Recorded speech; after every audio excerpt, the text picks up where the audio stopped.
Good evening. I'm Isidoro Nieto, President of the Weslaco ISD Board of Trustees. This regular board meeting is being conducted in compliance with the Texas Opens Meeting Act. Notice that this meeting has been posted online for at least 72 hours. A recording of the meeting is being made and will be available to the public at a later date. The time is now 5:35. And I will call this meeting to order. I will begin the roll call. I will call each board member by name, and they will reply by saying present. We'll go with Mrs. Jackie Sustaita. Present. Coach Eddie Serna. Present. Mr. Mark de los Santos. Present.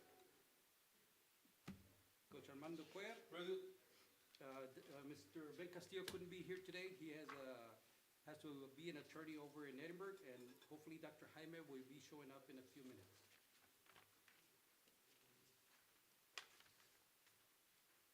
Invocation, Dr. Rivera.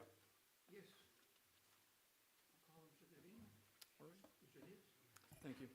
If you'd be so kind, everyone, to bow your heads. And gentlemen, if you're wearing a cap, if you would just, in reverence to the Lord, remove it. Let us pray. Heavenly Father, our Lord Jesus Christ, how great and mighty you are. We honor and magnify your holy name. God, in all situations, at all times, you are good. Nothing compares to you, as there is no one like you. You are worthy of all glory, honor, and praise. We thank you for the blessing of gathering once again as a corporate body and the privilege to serve this most beautiful and thriving community of Weslaco. Your blessing is truly over this city. Father, we ask you to continue to bless and grant greater wisdom to our superintendent, Dr. Richard Rivera, and our board. May your will be done in our board meetings. Help us to always maintain integrity in what you have left in our care. Help us always to be focused on the betterment of boys and girls in Weslaco ISD. In our district, they are what matters most. Help us never to grow weary of doing good, for in due season we will reap a harvest of blessings. Above all, bless our students with divine protection, physical and mental health and providence. Guard their hearts and minds always. Please allow them and all of our staff to return safely after the Thanksgiving holiday. There is gratitude in our hearts for all that you have done, are doing, and will do in the days to come. May our hearts reflect the spirit of thanksgiving, not only in this season, but every day of our lives. We ask you all this in your precious, glorious, and mighty name of Jesus. And everyone says, amen. Amen. Pledge of Allegiance, Dr. Rivera.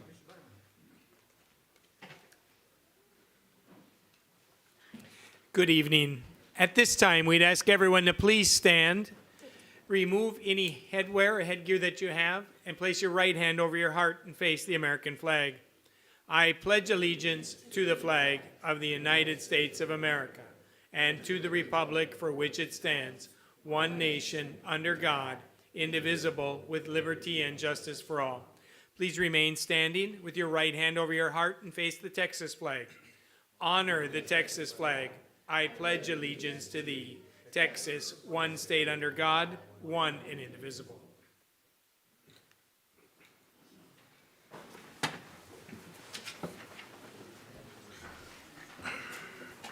Let the record reflect that Dr. Jaime walked in at 5:37. Welcome, Dr. Jaime. Thank you, Coach. Awards and recognitions, Dr. Rivera. Yes. Good evening, Board President Nieto, Dr. De Vera, members of the board. Let's have a big hand for these individuals as they enter the room.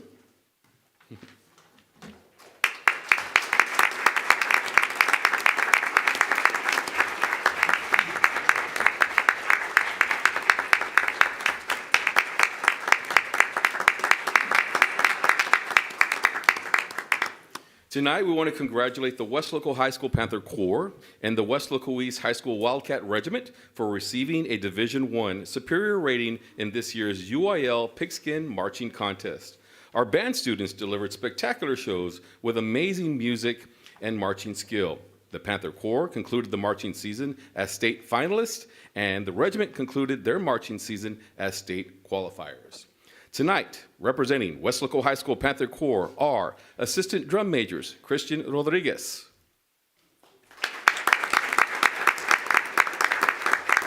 also Assistant Drum Major Sofia Hernandez,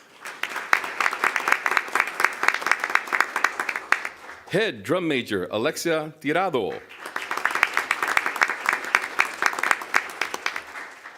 Also with us here tonight, Band Director Rodrigo Leal. Mr. Leal.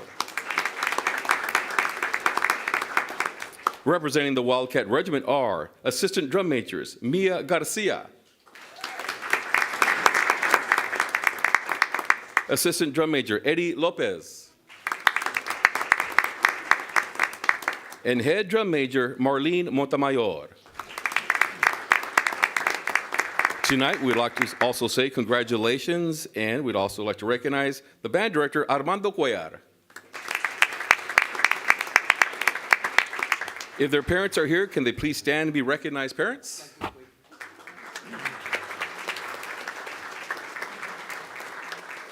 Once again, congratulations, and now we'll take a photo.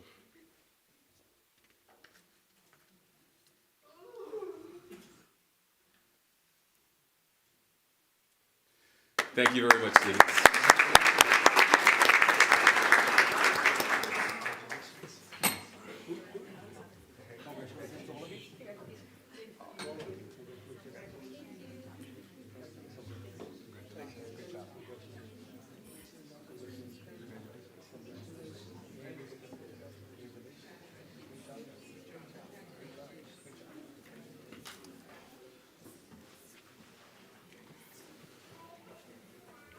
All right, Mr. Nieto, we still have some more students that we would like to recognize. So how about a big hand for the Weslaco East High School cross-country team as they enter the room.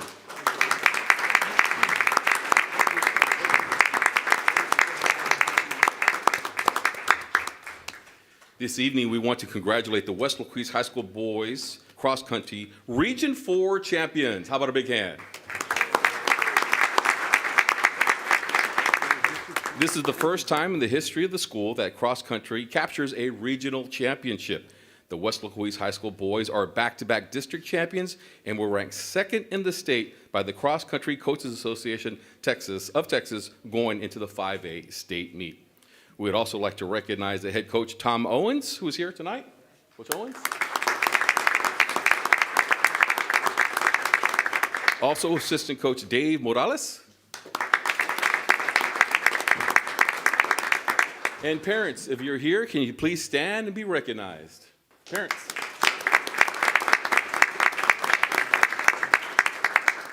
All right. We'll take a quick photo of these young men.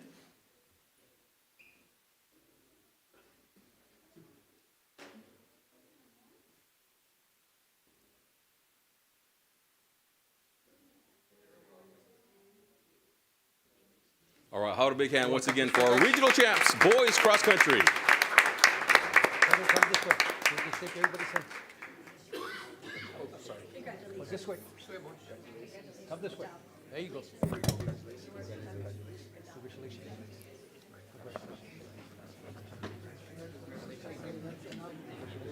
Where are you in?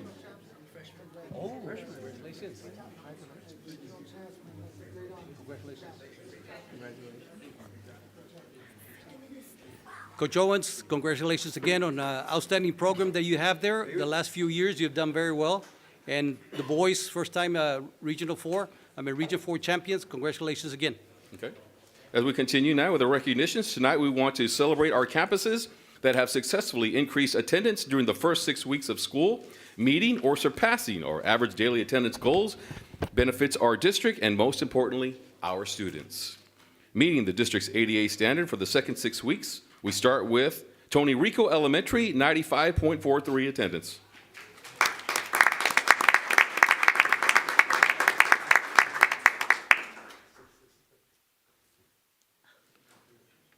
Up next with an ADA of 97.97, Kleckler Held Elementary.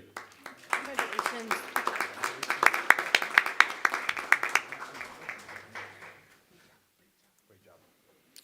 Up next with attendance of 95.85, Dr. R.E. Margot Elementary.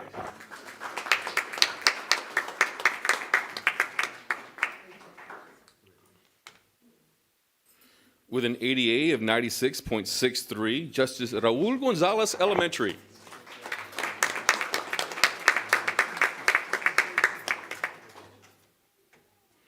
Up next with an ADA of 96.20, Memorial Elementary.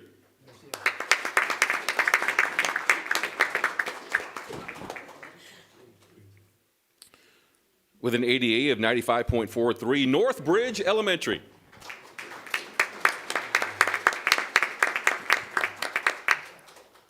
Would also like to recognize with an ADA of 95.29, PFC Mario Ibarra Elementary.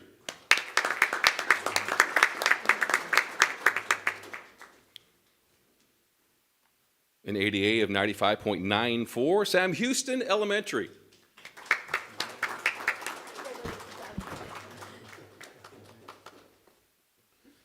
For the middle schools, with an ADA of 95.29, B. Garza Middle School.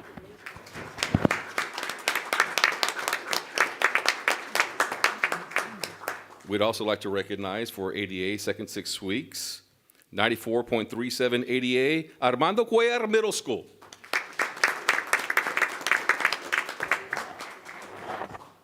We'd also like to recognize an ADA of 95.19, Central Middle School.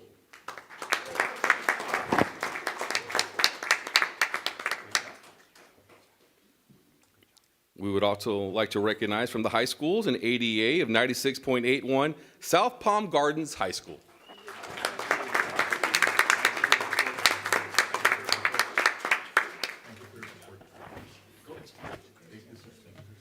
Take a quick photo. Mr. Ornelas, I think we're gonna have to put you in the middle there. Yes, right here. And slide over this way. There you go.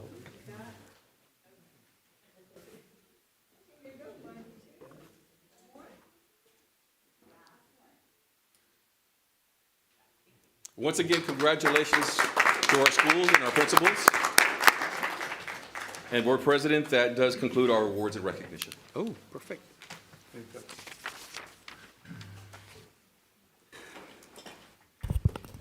Thank you, Carlos. Now I will continue with public comments. There are none. There are none. All right, good.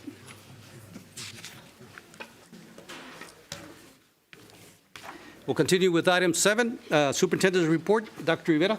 Yes, Mr. Chairman. Let me start with page 2. On page, as you can see, the principals were commended and great job to them. And the budget is set at $14,500.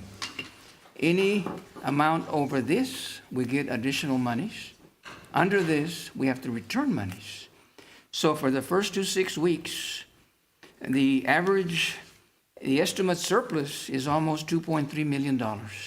So again, great job to the principals, to the teachers, the staff, everyone. We want to continue.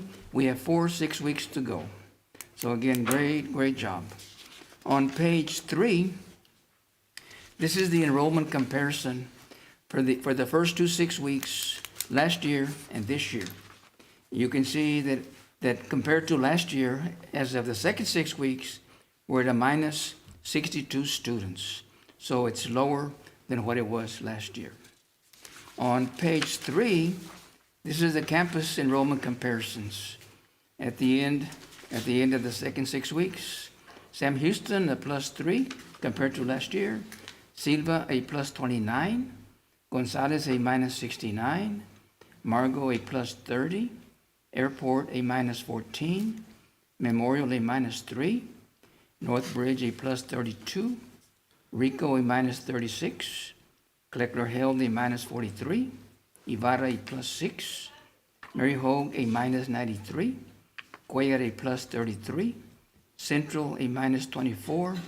B. Garza, a -22. South Palm Gardens, a +11. East High School, a +12. Weslaco High School, a -6. Now, we're already studying for next year. And on the bottom, you can see that there's several factors that could affect enrollment. We're studying transfers, rezoning, and residential growth. Of concern to all of us is A and B, because now the potential Texas House on school choice, and we'll know probably by June, if they pass this, that means that the choice now, some of the kids might leave Weslaco ISD, not just Weslaco ISD, but throughout the state.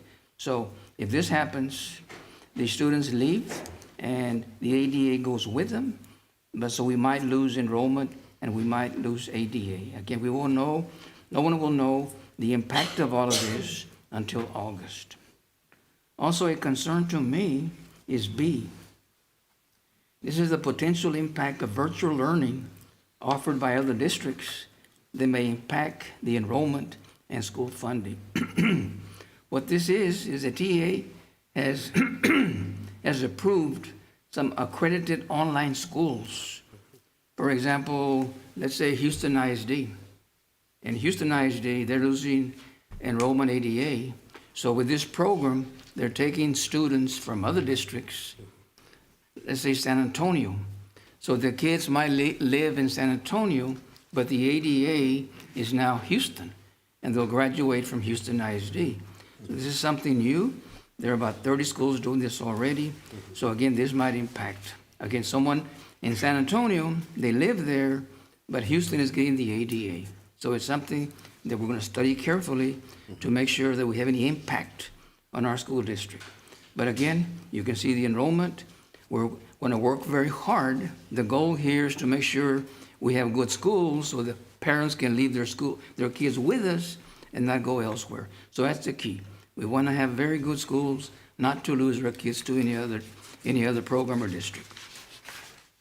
On page 5, very, very happy to report that we have all of these projects that were done, again, through savings. There are monies remaining for the 24 budget, proceeds from the audit, interest income, reductions of last year's budget, and then savings from staff attrition. So we've done all of these projects. They're not from fund balance. They're not bond monies. So again, these are done from savings, and we've done all of these. I'll start with the first one. We're done the LED stadium lighting, the fire alarm conversion, the Weslaco East Stadium scoreboard. We have 4 luxury activity buses. 2 are here. 2 will arrive in December. We purchased 3 yellow buses, some vans to be used. Some of the coaches like this because they can drive the vans and not use a school bus. We've done the stadium chairlift. The Panther Wildcat Field turf replacement should be in July. The aquatic center pool upgrade, also in May. The Weslaco High School, Weslaco East baseball, softball turfs in January. The billboard digital conversion in December. HVAC upgrades, Memorial Airport in August. District fuel tanks in March, and then playground equipment. So we've done all of these projects, $22 million. Again, not the fund balance, not bond money, just monies that we've saved using various ways. On page 6, this is the current fund balance. The audit revealed that we have $65 million. So, but from this one, we cannot spend 3 months. 3 months is approximately $43 million. So we have $22 million, not counting the 3-month reserve, which actually benefits us because it's earning interest. So of the $22 million, these are projects that we're looking at. And again, we'll come to the board for final approval. We're looking at electric gates, library furniture, district-wide furniture, additional cost for the HVAC and Memorial Airport North Bridge. We budgeted an additional $5.2 million. When we rebid this last month, the new figures that have come out and will approve this one next month, it was about $700,000 less than what we have here. So with that, we're going to go ahead and put that money back into this fund balance reserve. We're doing the gym bleachers, the Barbie field bleachers, and we're looking to put a turf in the band practice areas to be done during this school year. Remaining funds, after we spent this, we could spend a little more, a little less. We estimate about $12 million. But The good thing is that the budget cycle continues again. So like for this school year, again, we're looking at monies from the 25 budget, the property audits, the interest, as we reduce the budget, and savings through attrition. So even though we have 12 million, it's going to increase, I'm estimating at least $6 million more. So with this monies, again, we'll continue the projects. Again, very, very powerful slide. We got money in fund balance, we have the reserve, we have projects, and we will continue doing projects that are not part of the bond election. On page 7, this is the status. Now, this is phase 1 of the bond election. Of the $160 million, and it was approved by the taxpayers. These are on phase 1, some of the projects completed and some that will be completed during the year. The Weslaco ISD Stadium turf, the band towers, the baseball, softball fields, the tennis courts, the demolition of the central gym, the running tracks for the 4 middle schools, the light upgrades, and the roofing at Kleckler Hill. So again, this one is part of the bond election. On the next page, also phase 1 of the 160 million. And again, these are, we have dates here, or we have, some will be completed during this time. The building envelope at Sepulveda Gym, the roofing at B. Garza, vestibules at B. Garza, Weslaco East, district-wide controls, the HVAC at Cuellar, the HVAC at B. Garza and Weslaco High, the new Pete Abrigo HVAC facility, a year from this March, and then restroom improvements in December. As the board remembers, on the bottom on A, we do have vestibules right now from the Warren Group, and they're working at Memorial, Gonzalez, and Silva, so hopefully they'll be ready by May or this coming summer. Again, it is phase 1 of the bond election. On page 9, this is the phase 2. On the agenda tonight is the board will continue with the present engineers or architects, and if you choose to have some more, then that's going to be your option. But again, these are projects that we don't have an engineer yet, and we don't have an architect. And you can see the phase 2, the running tracks at Weslaco East, the HVAC at Central Mary Hogan, Weslaco East, restroom improvements, the vestibules continuing for the other schools, Central Airport, North Bridge, Kleckler Hill, Rico, Mary Hogan, Kate.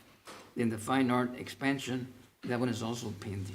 So again, these are no engineers yet, no architects on this page. On page 10, a continuation of the phase 2.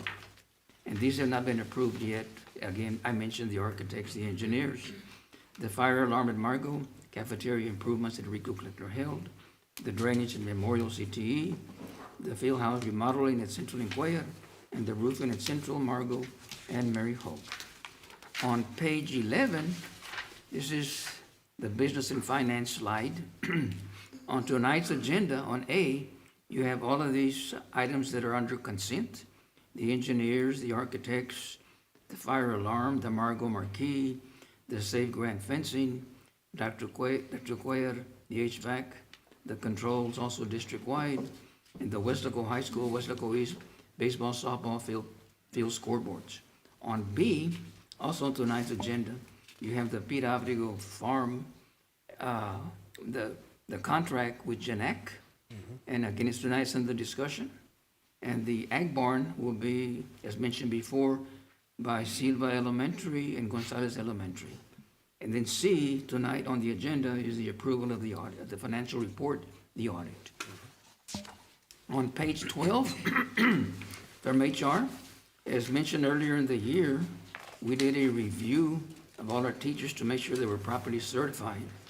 We found in elementary 17 teachers, and most of these are in art, music, and PE. The old certificate was EC4, but now the elementaries are all the way to 5th grade. So they don't have a certificate to teach 5th grade. So again, they understand, they're 17 teachers, they understand that to be able to continue teaching, they need to go out there and pass the test. Secondary, there's 4. Again, the same thing. They're lacking, they're certified to teach, but they're just lacking something minor that can be corrected. On C, we start the process for teachers for next year. We are among the highest paying districts.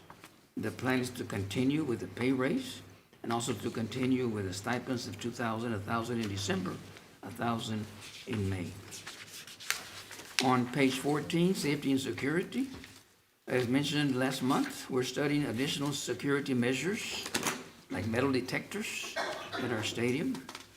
On B, we're looking at district-wide fencing on the anti-scaling design.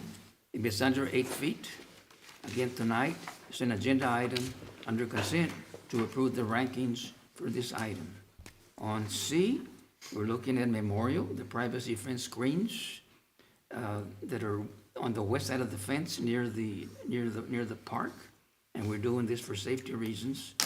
And on D, as discussed last month, we're doing this zoner system on our school buses, and it's going to provide information to the parents. They'll have an app, and they'll be able to access where their kids are on the bus, and we plan to start this in January and see if this works. If there's something better, we'll look into something better to make sure our parents know where their kids are on the bus. On E, very proud of this for our principals. We had a lot of fights last year. The first and second 6 weeks comparison, you can see we had a reduction of fights. I mentioned last month that fights occur when I was in school, they're always occurring, but I'm happy to report that in comparing to 6 weeks, as a district, they were reduced by 30%. Weslaco East reduced by 50%. Central reduced by 50%. And Big R's are reduced by 87% compared to last year. So again, this is very good.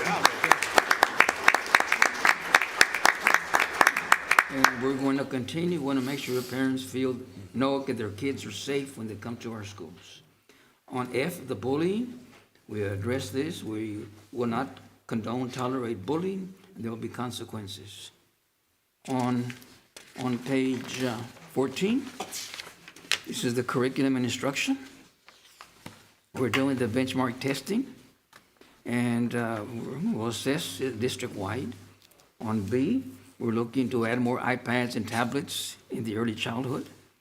And then C, we're studying, again, mentioned last month, the waivers. We do have a few schools, classrooms, where they're up to 2 students and 3 on 1, so we're 22. And again, we're working with the principals to make sure that we're staffed okay and provide additional support as needed.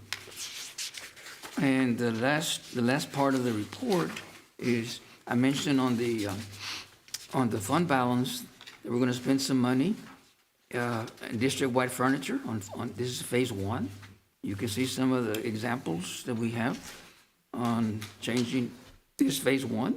There'll be a phase 2 and phase 3 as we go back and convert our classrooms to more modernized furniture. And again, the key here is to ensure that our kids stay with us and not go elsewhere. We want to keep our students and add more.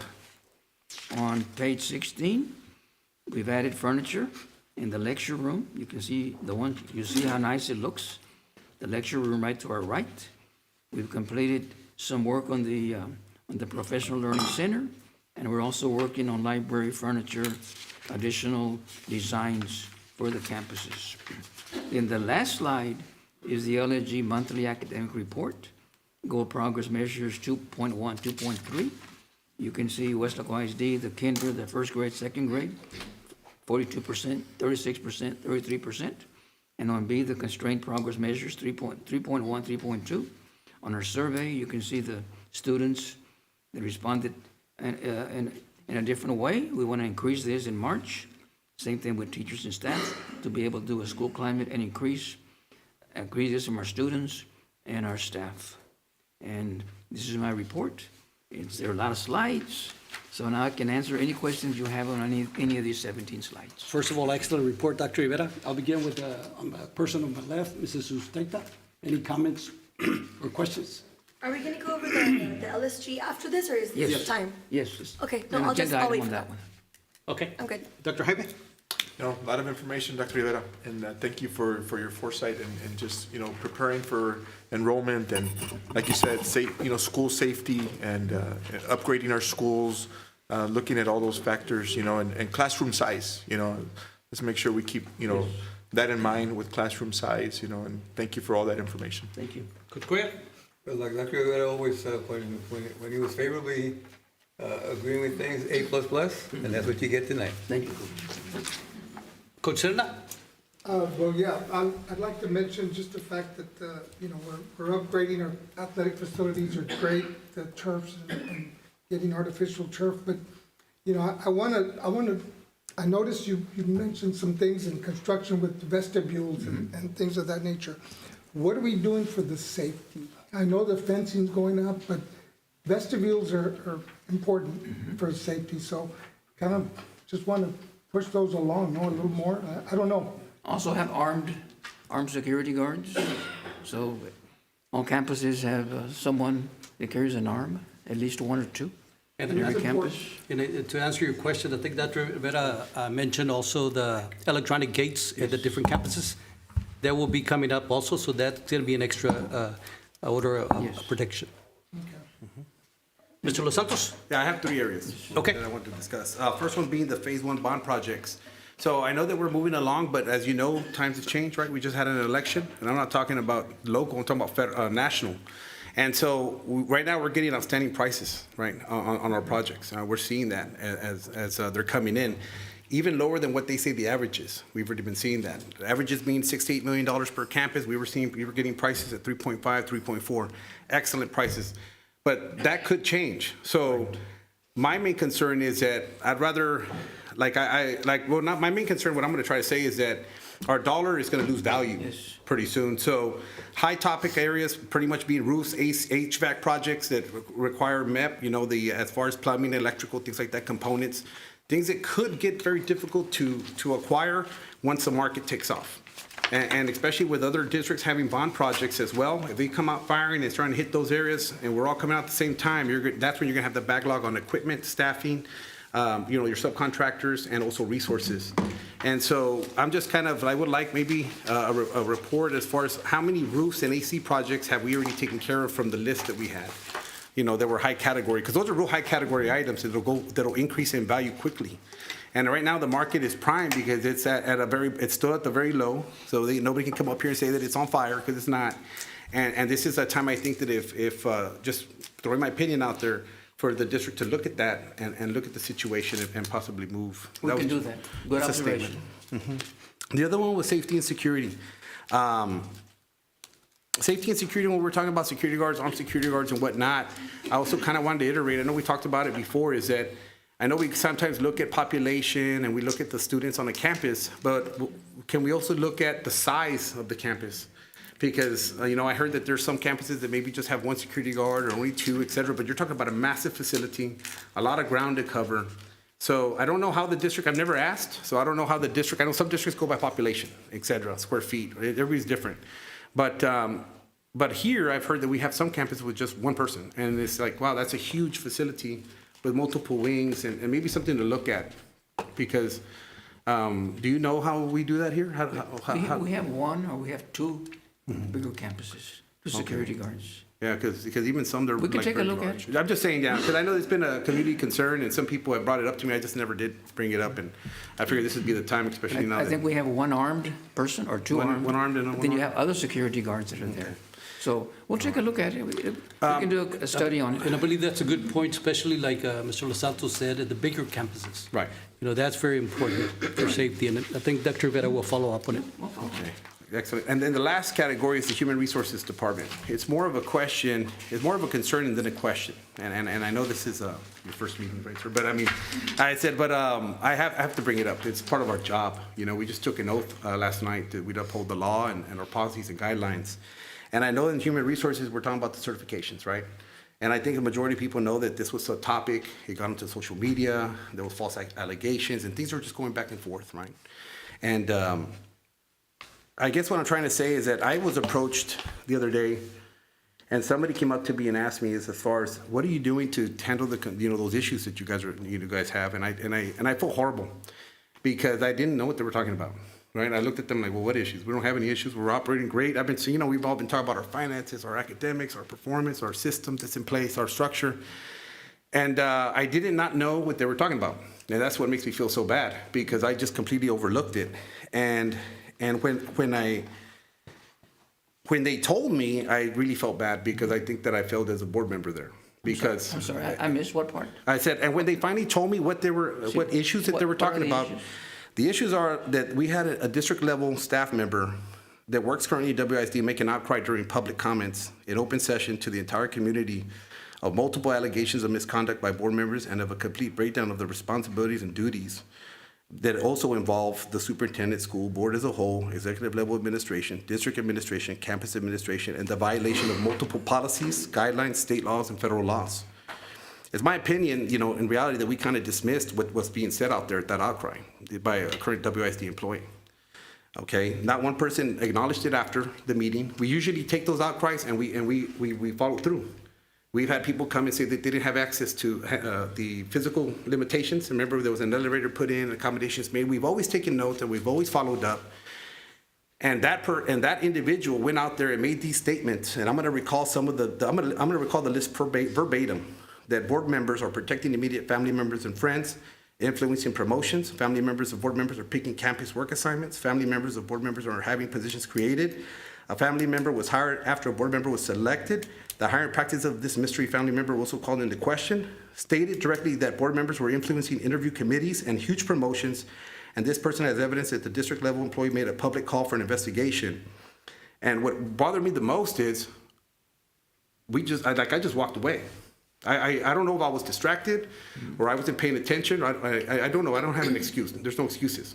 But the fact is this individual stated that they for a fact know, if you go back and look, that these allegations, that these things are taking place. So my question is what is the district doing to verify this or to investigate this so we can hold people accountable? Actually, those are incorrect. Whoever said that, we'll go back and follow up. But yeah, those are not true. Right. And so there's no favoritism here. Right. Whoever selected. And then the only reason I'm bringing it up is because it takes a lot of courage to go up there and say these things, but we also have to follow through and verify. So these statements are made, and we have to hold people accountable. If they are factual, we need to hold people accountable. And so that's why I wanted to bring that up, because when I was approached, I had no idea what they were talking about. And I know we've been operating at a very high level, but the statements were made, and I think there has to be some type of follow-up. Since I've been here, it hasn't occurred. What I will do, I'll make a report next month on what happened, and we'll bring closer to that. Thank you, sir. I'll get a report. I appreciate HR, that. we'll get together on that. Let's go back and check that individual with his comments, and sometimes people come up here and say things that are not true. Right. So Okay. I'll Thank you, follow up. sir. Thank you. Thank you for the information. Thank you, Mr. Los Santos and fellow board members. A couple of questions or positive comments. I'm glad you're getting new furniture for students, and of course here, but for students especially. Do you have, and I assume you're planning for the future, you said we might decline in enrollment. So I'm assuming you have a plan to encourage more people to enroll here in Weslaco, correct? Yes.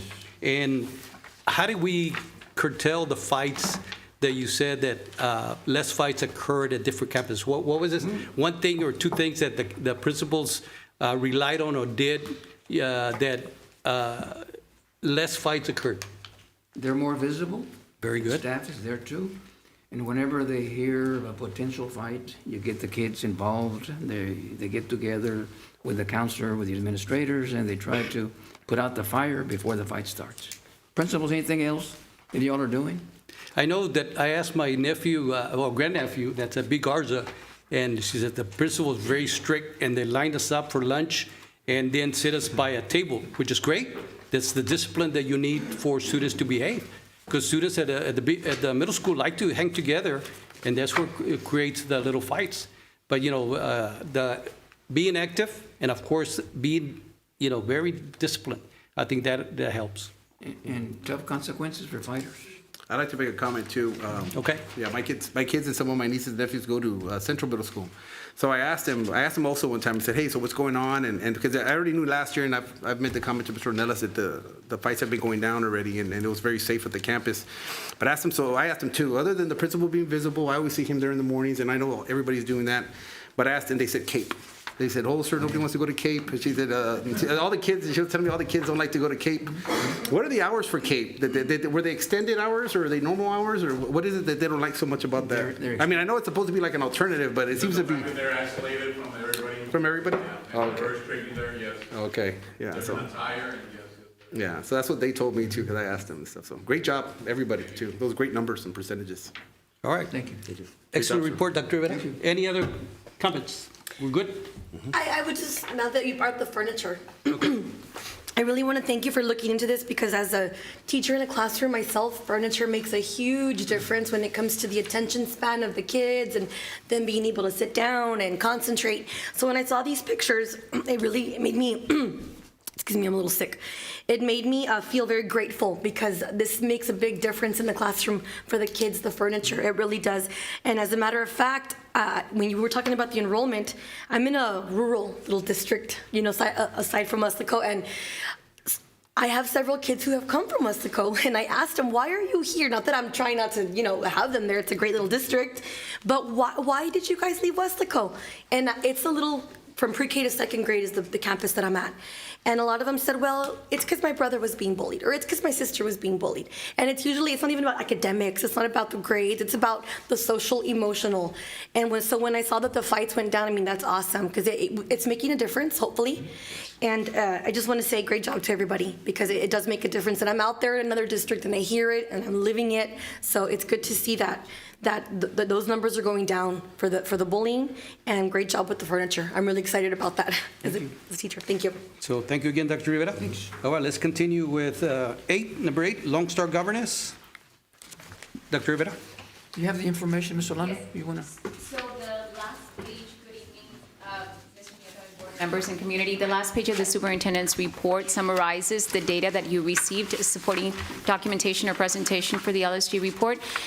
Once again, the beginning of the year data for MAP is really just letting us know how we started the year. Our goal is the ones in the parentheses, right, or at the bottom tables, the end of the year target goals. So each grade level has a different goal. So we are closely monitoring that. The next opportunity we'll have will be in the middle of the year testing to see if we are on progress or on target to meeting our goal. Any questions on the MAP data per MAP? When is the middle of the year testing? The middle of the year testing, January, Mr. Elias, correct? Second, third week of January. As soon as we come back, we are benchmarking currently this November and December month, and as soon as we come back, we'll, take those middle of the year assessments. Thank you. Yes. Ms. Jackie, any questions? Yes. Okay. This is our main, we have to get those minutes, and so Right. I'm looking over at the kinder, okay? And right now, we're at a 42%. The goal is 58 by the end of 2020, May Yes. 2025. That's 16%, right? So, and it says here, area of focus, data analysis, and money. So, as a teacher, and I know I'm teaching money right now, and data analysis, it's very generic, broad data analysis of money, but what exactly are we doing? Because 16% is a long way to grow. So I think one of the things that we notice, Ms. Sustaita, when we look at like the areas, right, of focus, is that sometimes in our year at a glance, for example, we tested literally mid-September, right? Very early on September. So sometimes in our year at a glance, we have not covered that, right? And if we have a lot of new students in kindergarten, they probably won't be successful in that area, right? So our areas of focus, a lot of the times when we do our data analysis with our team, is areas that our year at a glance has not covered, right? Okay. Or they have not had experience with that past. So then this data really isn't too accurate? Right, so this is why the beginning of the year the beginning of the year data really just tells us how we're starting. But I would like to focus more on the middle of the year data, because our middle of the year data will tell us if we are on track to meeting that target. Not that it's not accurate, but it will assess for some students, right, depending on how they perform through their diagnostic, some items, if the student hasn't been exposed or does not know any background knowledge on it, then it won't assess them on that, and it'll show it as a deficiency. And I know we've talked about this before, but the math test, does it really correlate? Have we looked at the research? Does it correlate with the STAR test? Like what they're learning is what we Yes. have followed up with that to see? So the last 2 to 3 years of data that we have collected from MAP, it was about 80-some% accurate, aligned to how we've performed in the STAR assessment. And one of the things that I would like to remind the community is that when we look at achievement in the MAP scores, we're talking about students performing at the meets plus, not at the approaches. So we're very excited that we're focusing on making sure that our students are at that college-ready level, right, that the state wants them to perform. So 60% is meets. What is Meets. approaches? What percent is approaches? I'm not too certain if it was in the mid-30s to 40s of the MAP. It has its ranges, but at the 60 percentile for the MAP achievement is at the meets. It aligns to the meets plus at the STAR level. Okay, we don't know approaches, though I'd like to Right. know to see what it is. And then I'm looking at the last page where you have the results of the campuses with each grade level, kinder first and second. Yes, ma'am. And I noticed that there's 2 green on kinder and second, 67% memorial. They have their kinder kids meeting the math. Yes. Percent, the goal. And then in second grade, we have Sam Houston. Yay, Sam Houston, I was a second grade teacher there, so we were doing something, right? It's 50%. But then I look at first grade and there's nobody, but I'm looking at the numbers, right? They're pretty, and the schools especially, because part of the constraints that we have is not allow the superintendent to let those schools who aren't reaching their goals. So I'm looking specifically at first grade, and especially I'm looking over here at second grade. I see a 19% and a 23% with Airport and Rico.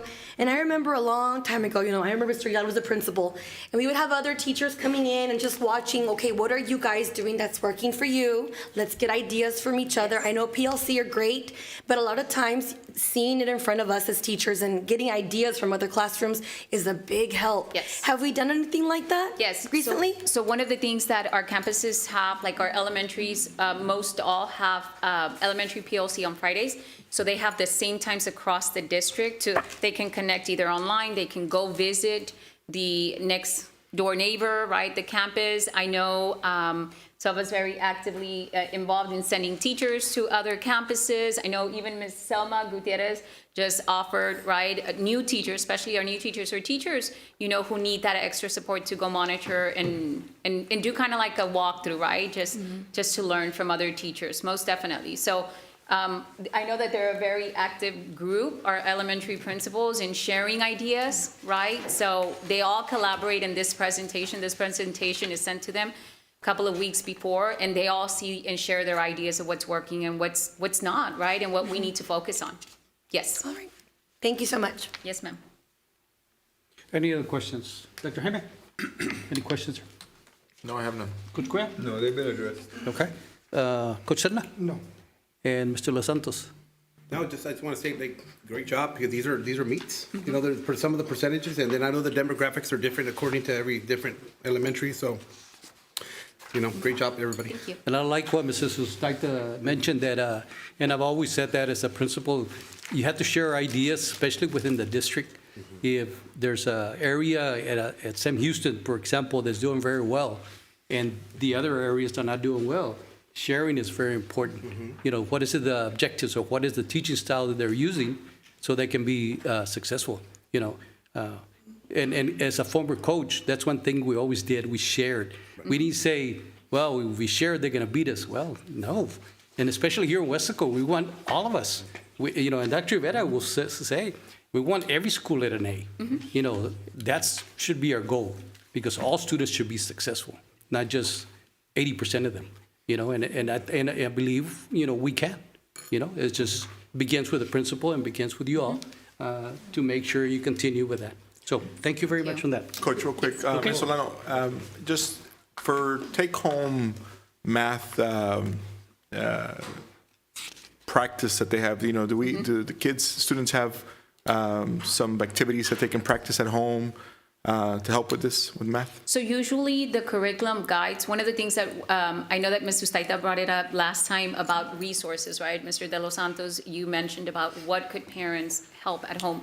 So our curriculum guides that have been, were outlined this year for all grade levels, all content areas, outline everything that's used in the classroom. What we're extending, and we're gonna put those guides out, is everything you can use at home to support what's being done in the classroom. So, campuses sometimes have different resources that they've purchased, right, with their own monies. But our CNI department, Mr. John Garlick, along with the coordinators, are outlining all of that, and we'll be working with the instructional coaches at the campuses so that parents have that information for them to use at home as well. And that's one of the things I was going to ask you too, as far as they do have the freedom to purchase Yes, they resources do. according to Right. their population. Our curriculum guide will specify everything that is district-wide that must be used, the high-quality Right. materials. However, That's why I'm saying. we understand differentiation in needs, right? Unique needs, Supplementation, yeah. special population, so campuses have that access too. And before we move on, I know the panorama survey's on the back, and we talked a little about the social emotional, but I'm thinking about I'm making my I statement here. For me, as a teacher, a very difficult thing for me to deal with is just the classroom size. And right now, I'm lucky, I don't have an overage. But if I'm a teacher and I'm at over the limit, I want to say not over the limit, but I have to get a waiver because I have too many kids. Our main thing, being kinder, first, second grade, is small group, individualized, spend time with that little group that needs your help. And then you have a whole bunch of other kids out there, in centers or doing something else. And it's very difficult for a teacher who has too many kids or is in a school that isn't performing as high as we would like to see. And then they have I don't know what schools, because it doesn't say what schools have that waiver. And I'm just wondering if there's a correlation between the class size and the data on the percentage of how they're doing with the math map. I'm just wondering in my head, is there a correlation there between the class size and how they're doing? Because it is a difficult thing for a teacher to have a lot of kids in class. We can definitely follow up on that, Ms. Ustaita, to give you a more accurate response, right? Okay. It's not all of our classrooms. Sometimes when we say class size waivers, right, it's the one above, the two above. But I can definitely follow up more on that, just because when we collect the data at the district level, we do it more as a grade level, right? And not all grade levels may have that size waiver, so. Okay. Yeah, that would be a big help, I know we don't want to move kids away from their teacher. It's already November, they already have their structure and routine. But it's just something to think about in the future where Right. we want to make sure that we are focusing on Most each definitely. child, as hard as it is with so many of them. But yeah, definitely that's something that I would be concerned about. But thank you so much. Yes. Appreciate it. Thank you. All right. Anything else, Dr. Rivera? Right there? That's it. Okay. Let's go to 8B. Discussion of possible action for the Board of Trustees to consider approval of the Lone Star Governance Board monitoring calendar for November 2024. Recommend approval? Move to approve? Second? Second. No. All right, we have a motion by Dr. Jaime, a second by Coach Cuellar, to approve the Lone Star Governance Board monitoring calendar for November. It will be unanimous here, so all in favor, please say aye. Aye. All opposed? Motion carries. All right, now we go to item 9, which is consent agendas. I'm sorry, 8B? 8B? That's just one I just did. All together? Okay. Yeah. Okay. Yes. Consent agenda, I'll give you a few minutes to look at the consent agenda, even though the majority of you have already probably looked at it at home. So,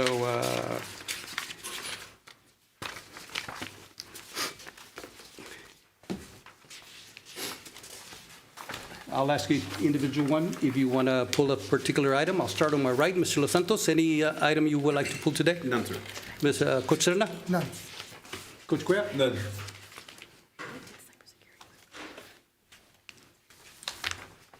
I'm sorry, we're talking about trainings. That's okay. Dr. Jaime? I have none. None? Sorry. No, none. All right, then I have none. Do I have a motion? Motion approved? Sorry. Second. Consent agenda? We have a motion by Mr. Los Santos and a second by Coach Cuellar to approve the consent agenda. All in favor, please say aye. Aye. Motion passes. All right, let's continue on to 10? yes, sir. I'm looking at, all right, number 10. discussion item, update on trainings, conferences, events, and consider future agenda item requests by the Board of Trustees. Dr. Rivera. Yes. Mark your calendars for Thursday, December 12th. And we have 3 grievances, and you have them listed, the ones that they are. On Thursday, December 12th, Correct. for 3 grievances. All right, so this is a no action item. Right. All right, so, Quick question, Mr. Nieto, before Okay. you guys move on. That's what I got Dr. Rodriguez in trouble with right now. I was asking him about trainings. Are we up to date? How do we know about our school safety training or this team building or the hours that we need? Are we up to date on all that stuff, or how are we doing there? Dr. Rivera, who? I think we're up to date. Now, there's one safety scheduled, I think in December. We have one scheduled for December. For December? Yes. And that we're looking at about, we got it approved by Dr. Rivera, December 11th. Okay. It's on a Wednesday. We'll be sending an invite shortly. Yes, we'll let, Okay. Our fall safety and security training. yes, we'll let you know. And what about the team building? We're supposed to do the LSG refresher. I don't think we ever did it. So what's going to happen with that? We will meet with Dr. Rivera, and then we'll follow up with Dr. Ramos. Okay, sounds good. All right. Any others? Nope. Nope. That's it. We're good? All right. Discussion and possible action items. 11, Superintendent of Schools, okay. 11A, discussion and possible action for the Board of Trustees to cast 140 votes in the election for the Board of Directors of the Hidalgo County Appraisal District for the election 2025-2027, and approval of a resolution for the cast votes. You have the ballot, and it's up to you how you want to divide the 140 votes. And before we continue, we have the ballot there, and I'll read the names so that way you can make a decision on you want to split it or you want to just give the 140 to a particular person. You- Olivares all the time? Is this the one we do Olivares all the time? Yes. Yeah. Yes, okay. Okay, so we have Eddie Benecourt, Albert Cardenas, Fernando Castillo, Yolanda Castillo, Pete Garcia, Richard Garza, Cristina Jaramillo, Joe Olivares, and Amador Requeñas. So do I have a motion to either give it to just one person or split it? It's up to whatever you decide. Yeah, I'll make a motion for Mr. Olivares. We've usually, year after year, done that. So I'll make a motion if, I don't know if anybody wants anybody else, but I'll make a motion for the 140. Okay, so we have a motion by Mrs. Susaita. Do I have a second? Yes, I have, yeah. For the same person? Second. Yes? Okay, so I have a motion by Mrs. Sustaita and a second by Coach Cuellar to allot the 140 votes to Mr. Joe Olivares. All in favor, please say aye. Aye. Motion passes. All right, let's continue to 11B.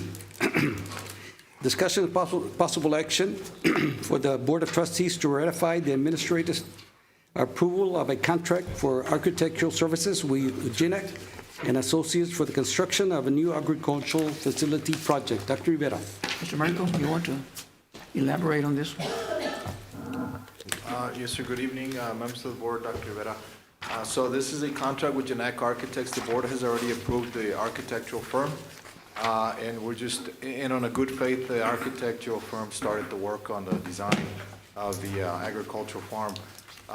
And so now we're coming to you to approve the contract, so to ensure the continuity of the design work. The location, as mentioned previously, for the new agricultural facility is on the corner of Mile 10 and Border, which is right off of Silva Elementary and Gonzalez Elementary.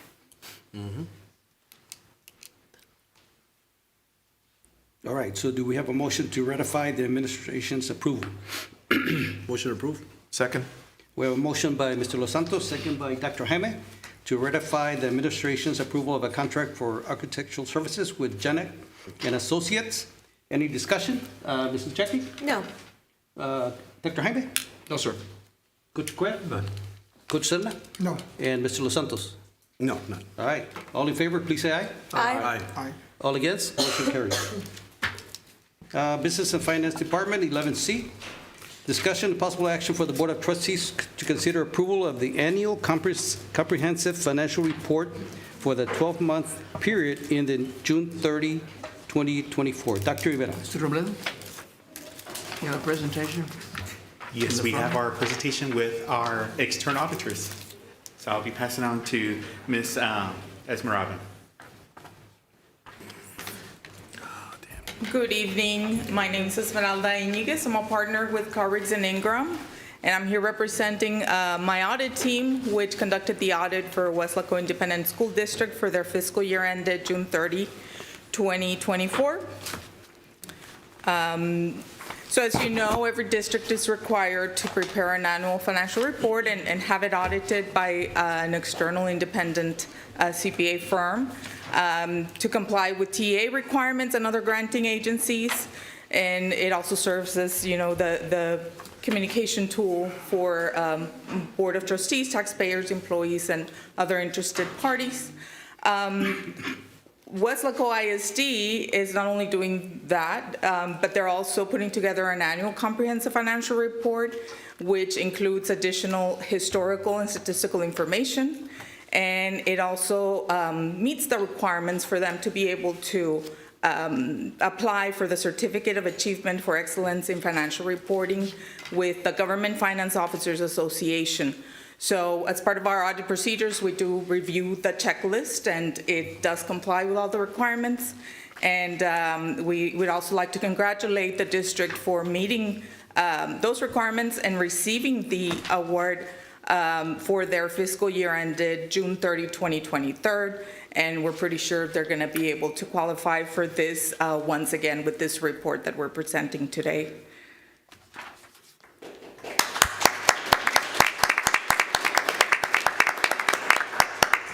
So for this year, we conducted our audit, and the district's financials that are subject to audit include the governmental activities, which are the long-term resources of the district. Then we also zoom into the major funds, which include, obviously, the general fund is always there. This year, the ESSER 3 fund and the 2024 bonds construction fund were required to be presented as major funds in the statements. And lastly, the aggregate remaining fund. So for our purposes, those are considered separate opinions, but overall, we are rendering a non-modified opinion, which is the best opinion available. And on page 17 of the report, you can see our full report there. But in summary, it states that in our opinion, the district's basic financial statements present fairly in all material respects the respective financial position of the district as of June 30, 2024, and the respective changes in financial position for the year then ended in accordance with accounting principles generally accepted in the United States of America. Furthermore, there were no audit areas where an opinion could not be rendered. So it does include a lot of information, so I'm going to just give you a summary, a very high-level overview of the results for the fiscal year. In this slide, we have a comparative for you. Again, this is the long-term resources. So this statement does include the capital assets, long-term debt, as well as pension and OPEB. So total assets for 2024 were $418 million. Deferred outflows of resources were $36.9 million. Total liabilities were $352.8 million. Deferred inflows of resources were $58.9 million. And net position was $43.7.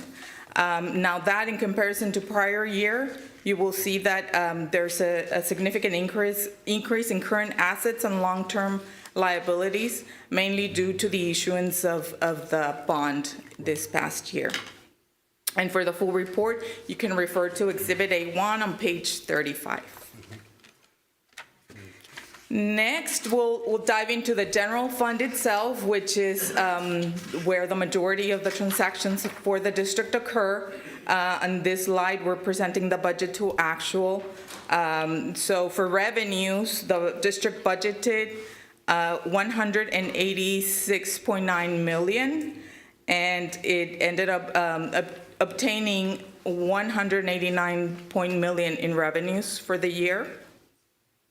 On the expenses and transfers, they budgeted $197.7 million, and they actually ended up expending $176.7, so they remain under budget as required or recommended. Next, we'll look at the balance sheet also of the general fund. In there, we also have a comparative with 2023. So total assets for the general fund were 108.9 million. Liabilities and deferred outflows of resources were 23.4 million. Total fund balance was 85.5, of which 65.4 is unassigned fund balance. Typically, for governmental entities, it is recommended that they carry unassigned fund balance that covers about 3 months of expenditures. In this case, Weslaco ISD does carry a little over 4 months of expenditures, so they're considered to have a healthy fund balance.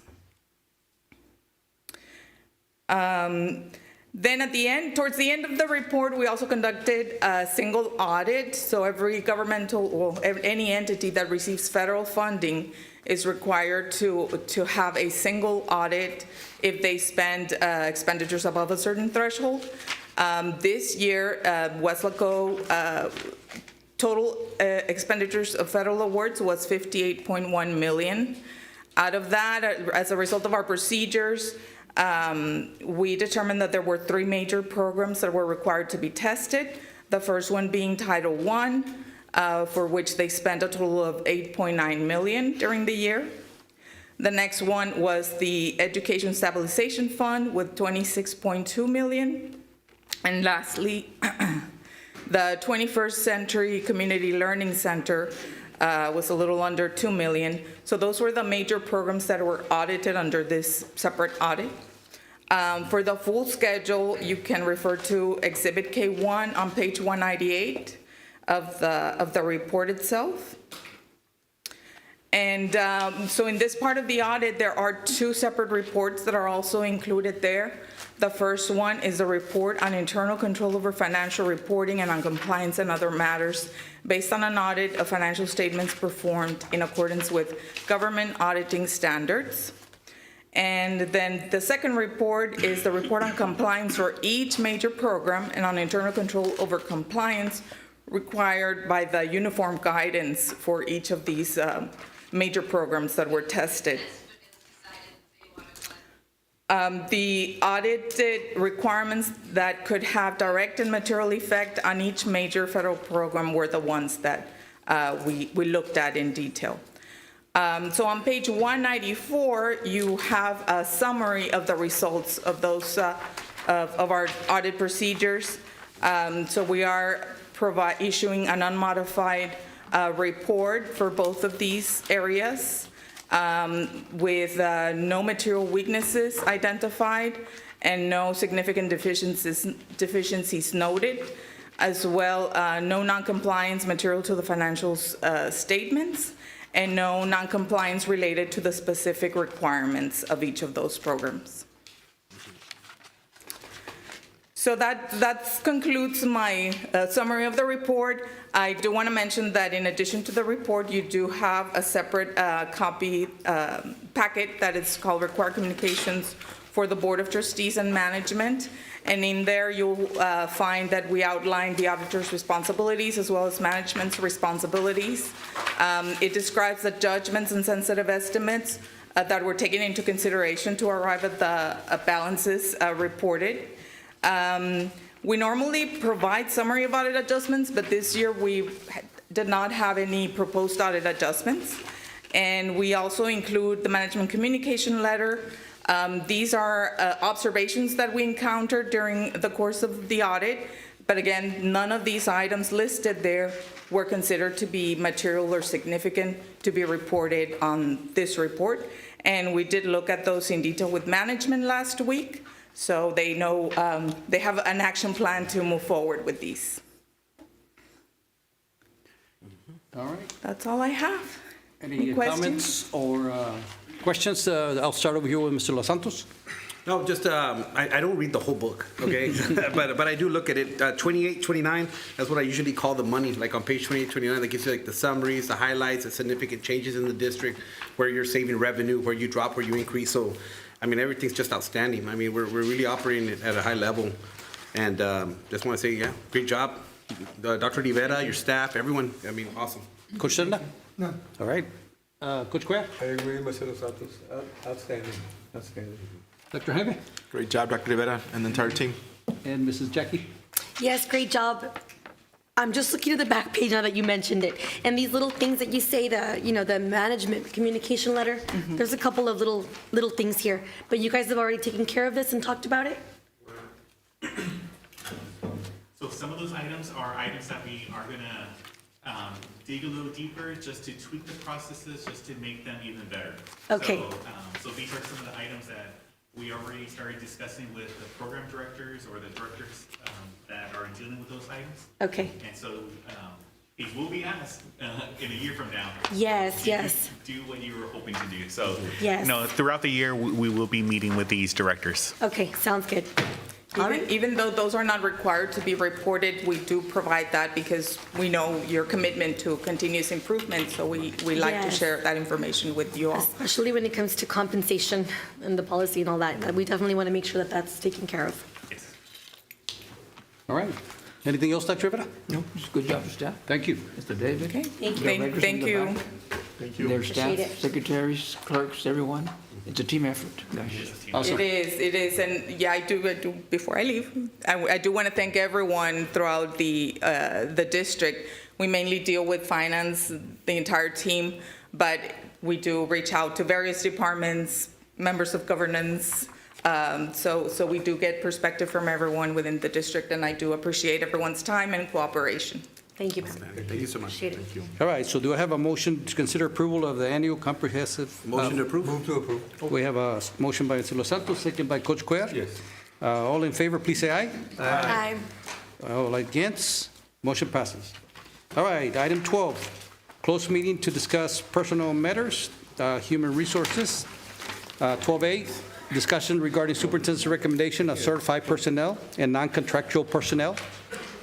12A1B, discussion regarding superintendent's recommendation on resignations, retirements of certified professional and non-contractual personnel. 12B, consultation with attorney regarding or pending contemplated litigation, settlement offer, or matter in which the duty of the attorney of the Weslaco Independent School District under the Texas Disciplinary Rules of Professional Conduct of the State Bar of Texas clearly conflicts with Chapter 551 of the Texas State Government Code 551.071. It is 6:45, and we'll be going to closed session.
All right, we reconvene in open meeting. It is 7:10. We'll start with 13A, possible action if necessary on items discussed in closed meeting. 13B, discussion of possible action regarding superintendent's recommendation of an employment or certified personnel and non-contractual personnel. Move to approve. Second. We have a motion by Coach Cuellar, a second by Mr. Los Santos to approve it. All in favor, please say aye. Aye. All opposed, motion carries. Discussion of possible action regarding superintendent's recommendation on resignations, retirements of certified personnel and non-contractual personnel. Do I have a motion? Motion approved. Motion by Coach Cuellar and second by Mr. Los Santos to approve the resignations and retirements. All in favor, please say aye. Aye. All opposed, motion carries. 14, adjournment. So move. So move. All right, so it's 7:11, 1 minute. Good timing.